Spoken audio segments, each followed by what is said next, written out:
good evening सांग मैंने देखंतु आज मो पुओ कौन करछि संध्या बेले कौन करछ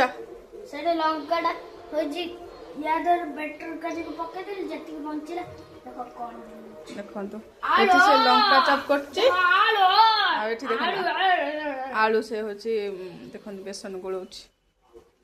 देखो रेडी कर देलानी लंका चप रे एटा होछि आलू पकुड़ी हबो नेक्स्ट स्टेप बसा पागो को मो पुआर हाथ रंदा टे भेसुआ पत्ता गोटे पकई देबु ना हां दूसरा ने भेसुआ पत्ता देख हाथ काट लो हां चकुर दे हाथ माय नेम इज जिनियस पानी ग्राइस शेफ हां यस पकुड़ी रो अपन पकुड़ी बनौ चंदी आम से आ एठी हमर लंका चप का भल लगे जणेबे मते तो बहुत बढ़िया लगे लंका चप आज वर्षा पाग को आज आम टे माँ पुओं पकुड़ी खायापी मन है से आम माँ पु पकुड़ी कर लगी पड़ लंका चप